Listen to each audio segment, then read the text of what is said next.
man, the myth, the legend. Only in the minds of some. Yeah, man. You knocked it all out at one time. You know, I don't know if y'all wanted. How many kids y'all want? Actually, man, I think we only wanted two. I wanted a boy and a girl. Right. My vision was I wanted a boy, obviously, first, and, you know, to kind of be that protector, big brother, and, you know, having a girl after. God saw differently. Yeah. Yeah. So what'd you end up getting? Triplet girls. Roll the dice. Not one boy and then a girl, but 1, 2, 3 girls at the same time. Triplet girls. So how did that change for you? I mean, even in the maternity stage, like what was going through your mind in those 9 months? So we didn't know we were gonna have all girls. So again, at some point when we realized that we were gonna be having multiples, that my mind obviously started to turn like, how in the world are we gonna do this? How are we gonna parent? And so that was part of the major adjustment up front. That, you know, just trying to adjust for how do you manage 3 kids at once. Yeah. When they came, we realized they were all girls. I'm like, first of all, I wasn't disappointed. Let me not use the word disappointed. I wanted a son, and I wanted to be able to, I don't know, the better parts of me, if you will. I wanted my son to kind of get that part, but again, God saw fit differently, and we had to adjust. I had to adjust because just having girls was kind of really just a major point for me, because I originally thought that, you know, you go in, my parents, I had both my parents in my life, and so my mom and dad, and ironically, my mom had all boys. My mom and dad all boys, so it's my brother and I. But I was trying to pull on some of the principles, obviously, that my parents had instilled. And the biggest part from that was they were visible, they were present, and that was my original thought. I'm just gonna be here regardless. That was your cookie cutter. That was right. I'm gonna be here regardless. I'm not going anywhere, and we're just gonna deal with it. Okay. And you know, the adjustments probably just in that probably came daily. Just with having little girls, changing diapers on little girls. You know, me having to bring, or my wife having to work, and then me having to babysit on days while she was at work. What am I gonna do with their hair? I mean, I can't just put the brush on it and brush their hair. I gotta try to plait their hair and do all of these different things, man. So it was a major adjustment in that sense. Major adjustment, I got you. So it was a major adjustment. And so with that, as what you were saying about your parents, based off of those principles, and then moving forward with your daughters, was there ever like a vision that you tried to create? Well, I wouldn't necessarily say it was a purposeful vision, like I had this thing, like, so primarily what I knew I wanted to do is I wanted to lead by love, right? I wanted to lead by example. So if that's a principle, leading by example, I had a great example, and my parents just talked about that. And so I really knew that was going to be one of the primary things, that I was going to be present the entire growth process, or their nurturing process. I was going to be there. And from that, I mean, you can look at an adjustment to say, oh yeah, well, so I got 3 girls with 3 different personalities. One is quiet.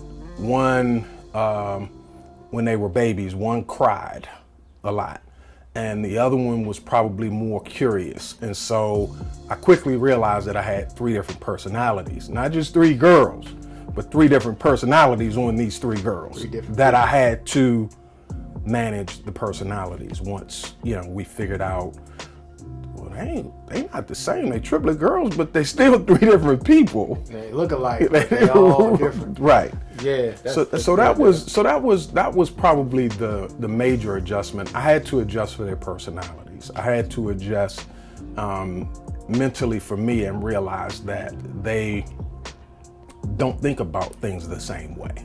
They don't see things the same way. Like I said, I had one that was kind of that go-getter, and so I had to literally adjust my thinking for her, because I'm like, well, she's the one that I'm thinking is going to, attack the world and hit the ground running.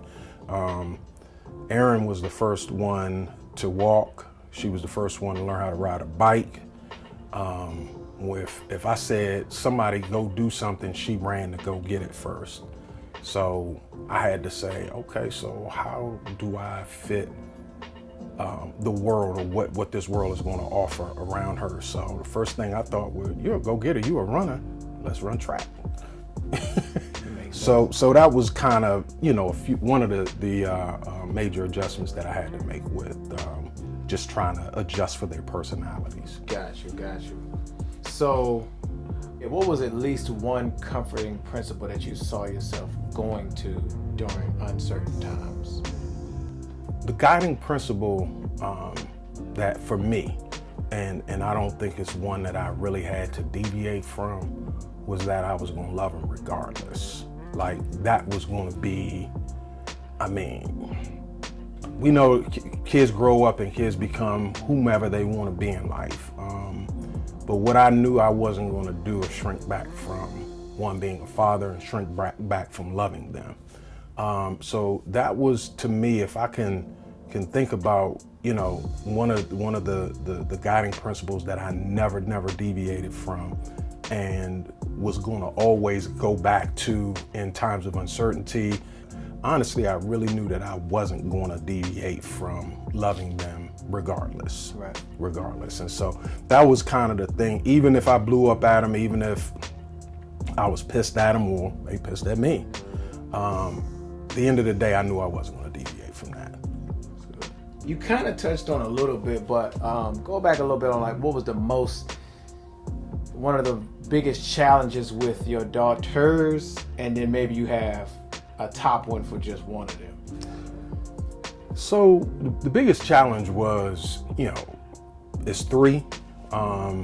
Everything that we did was, in triplicate. If we had to buy food, we had to buy 3 Happy Meals, right? 3 jobs. Right.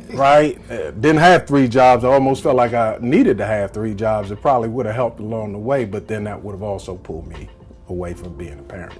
They were challenging enough just being triplets, but to have to, constantly be kind of forward thinking about what's going to be next. How do we attack whatever the next thing was? We literally had to think of it in terms of 3s every time, right? Because it would have been easy to send one kid to private school. Not easy. Let me not say it would have been easy, but it would have been quite different to send 1 to private school versus sending 3 to private school. So that was a big adjustment. So we knew that we couldn't make that adjustment to pay for private school, so we made that move. So sacrifice is a big thing. I would add to that, sacrifice. That's just a big thing that we had to sacrifice a lot just to make sure that they had what they needed.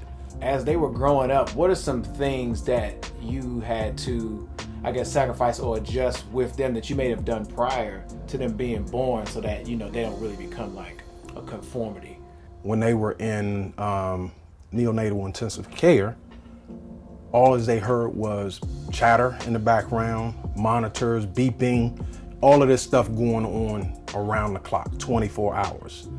So by the time we get home, that was primarily their environment, hearing all of that white noise, whatever it was going on in the background. And so the biggest thing, or the only thing that we had that could mirror that, was the TV.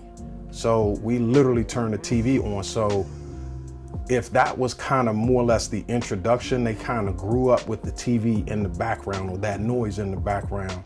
So by the time they get to elementary school, and to your point, I don't want the TV to be their lens to the world. And so I wanted, Lisa and I both wanted to kind of adjust and say, yeah, we need to pull back on that. So literally we would go during the week, no TV.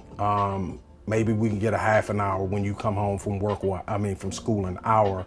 And then by the time I get home, homework, food, and then by that time it's time to go to bed. of the three, what are their careers? What are they? So Jordan is the model. She's was a women and gender study major in college. So literally that modeling track for her is literally ideal for what her background in education was all about. Firstborn is Valen. She's an education background, but she's not teaching. And Erin was a biology major in college, and she is literally working for Children's Hospital as a research assistant, helping out with lactating mothers during the time of COVID. Gotcha. Yeah. Gotcha. So they're kind of, everybody is kind of trying to lean to where their lane is and kind of what they've tried to position themselves to be. But you know, it's different when we were trying to point them when they were, you know, in their formative years, and soon to be 23, folks are like, yeah, I want to do something different. And I'm still on that same track. Hey, you gotta live your life. You gotta walk it out. Yeah. I got my opinion about certain things, and I will voice it to some degree. But at the same time, they gotta live it. They gotta live their lives. Yeah. Let me see if I know. So Jordan is the medium one. Jordan is actually so it's Valen, Erin, and Jordan. Valen is the shortest one. Right. Erin is the middle child. She's the tallest. She is the tallest. Right, okay. right. And then Jordan, And who is then the Jordan's last one. kind of like in the middle. She's in the middle, right? I got you. Yeah. Okay. And her and Erin literally are right around the same. Jordan is a little shorter than Erin. Jordan is probably like 5'10". Erin is 6 foot. Yeah, she is. You want the boys? You got that from her daddy. Yeah, you know? yeah, man. So speaking of that, I know I done gave you a lot of questions. If you can't answer this one right now, Darryl, just let me know. So where's the dating life right now with the girls? Interestingly enough, I think, you know, they're still trying to figure that part of it out. I hate to speak for them because, you know, mom and dad got a whole different vision for, right. Don't get in trouble when you get older. Yeah, so they got to figure it out. Yeah. I'm allowing them the latitude to figure out, you know, what life is supposed to look like for them going forward, in terms of, you know, relationships and dating and all of that stuff. I would like to think that Lisa and I have presented a decent enough example about what this thing looks like, you know, as far as in relationship, as far as being, you know, you looking at something that isn't toxic to your life.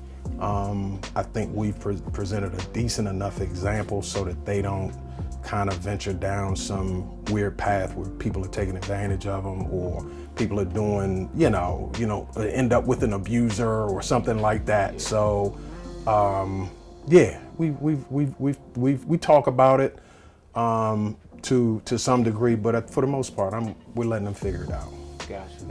Yeah. And so as we know, as a parent, you usually look to as to be the teacher to your children. But what during this experience has your girls taught you? Actually, I've learned a lot from them. I've tried to. One of the biggest things that they made me do is listen more. And if you ask them, they may even say that I don't probably listen as much, but actually I do.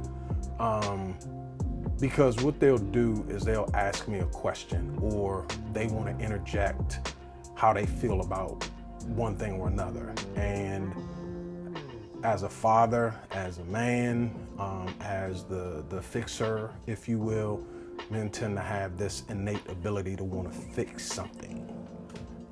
We want to correct it. And sometimes I want to try to give course correction about certain things that they may not have been looking necessarily for, but just to be able to kind of talk some things out. And I still need to be solution oriented for them, because they do call me for certain things for a solution they may call me, hey Dad, I'm FaceTime. Dad, I'm downtown in DC. This street sign says this. What do I need to do? So I still have to remain solution oriented and trying to give them some advice in that regard, while at the same time kind of reserving my right to have to always give them what I deem is an answer or a correct response. Sometimes it just shut up and listen. Sometimes hear their feelings. Any advice you got for any fathers? So honestly, there isn't a blueprint. Like, nobody knows what they're gonna get as far as when their child is born, you know, what quote unquote you should be doing as a father other than being there and showing love. I think what'll happen is life is going to present itself, and kind of in the same way we live in this dynamic world where we're making adjustments every day. Parenthood literally should primarily be about you willing to make an adjustment as a parent, as a father, more so as a father, because again, I think we tend to be a little more rigid. We tend to be more black and white. Well, the street sign says one way. No, you can't go back the other way, right? We need to be trying to create an understanding. If there's an opportunity to go back, then maybe we need to just put the car in reverse, or the life in reverse a little bit and go backwards a little way and find out where that detour was, because we got to make them. We have to be able to allow ourselves to make a detour, because having just talking about the idea of having girls, mentally, that was my first detour. When I realized I wasn't having a son, detour. I had to make an adjustment, right? When I found out I was having three, adjustment, you know? So life is going to be, or parenthood, especially for a father, it's got to be adjustments. Like, you can't be so rigid. You can't be so dogmatic that you can't adjust for the sake of your child. In my case, the sake of my daughters. And I would hope that they would see that would be their dad's method of parenting.